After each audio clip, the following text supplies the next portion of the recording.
Next question ఏంటంటే structure of dicot seed అండి. Structure of dicot seed. The embryo present in the డైకాటిలిడన్ seed consist of embryonal axis and 2 కోటిలిడన్స్ అండి. ద్విదళ బీజలో విత్తనాలనేవి embryonal axis ని కలిగి ఉంటాయి. 2 కోటిలిడన్స్ లేదా 2 బీజ దళాలని కలిగి ఉంటాయండి. The 2 కోటిలిడన్స్ are photosynthetic. 2 కూడాను కిరణజన్య సమీకరణ జరుపుతాయి. Can produced food. దేన్ని ప్రొడ్యూస్ చేస్తాయి? ఫుడ్‌ను ప్రొడ్యూస్ చేస్తాయి. For the growth of growing embryo. Embryo పెరుగుదలకు తోడ్పడతాయని చెప్పుకోవచ్చు. The outer layer of the dicot seed is called seed coat అన్నమాట. అంటే ఈ డైకాట్ సీడ్ యొక్క వెలుపల పొరను ఏమంటారంటే సీడ్ కోట్ అంటారండి. The seed coat has 2 layers. అందులో 2 పొరలనేవి ఉంటాయి. The outer layer is known as the testa. The inner layer is known as the tegmen అని కూడా అంటారు.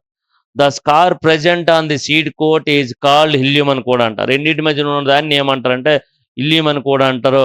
ఈ హిల్యూమ్ అనేది సాధారణ కాంటాక్ట్ విత్ ఫ్రూట్. అంటే ఫ్రూట్‌తో అది అటాచ్ అయినటువంటి ప్రదేశంలో సీడ్ అనేది ఫ్రూట్‌తో అటాచ్ అయినటువంటి ప్రదేశంలో హిల్యూమ్ అనేది ఉంటుందనేసే చెప్పుకోవచ్చు. The small pore present above the hilum is called the micropylar part. The embryo is enclosed by the seed coat which consists of 2 cotyledons attached to primary axis. ప్రాథమిక అక్షానికి దగ్గరలోన 2 కోటిలిడన్స్ కలిగి ఉంటుందని చెప్పుకోవచ్చు. There are 2 rudimentary leaves present on the terminal ends of between the cotyledons అన్నమాట. ఈ కోటిలిడన్స్ మధ్యన ఉన్నటువంటి 2 టెర్మినల్ ఎండ్స్ మధ్యన అవి లీవ్స్ అనేవి ఫార్మేషన్ కావడం అనేది జరుగుతుంది. One is plumule which is present on the terminal.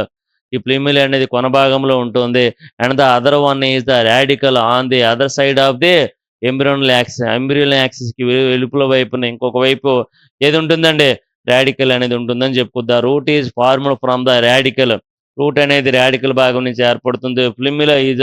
ప్లిమ్యులా form shoot నుంచి ఫార్మ్ చేస్తుందని చెప్పుకోవచ్చు. The region between plumule and micropyle is known as the epicotyl region అని కూడా అంటారు. And the region between the radicle and micropyle is called hypocotyl అని కూడా అంటారు. ఏ reason అయితే రాడికల్‌కి మైక్రోఫైలర్‌కి ఉంటుందో దాన్ని హైపోకైటల్ రీజన్ అని కూడా అంటారు. రాడికల్‌కి మైక్రోఫైలర్‌కి మధ్యన ఉన్నటువంటి భాగాన్ని ఏమంటారంటే హైపోకైటల్ పార్ట్ అని కూడా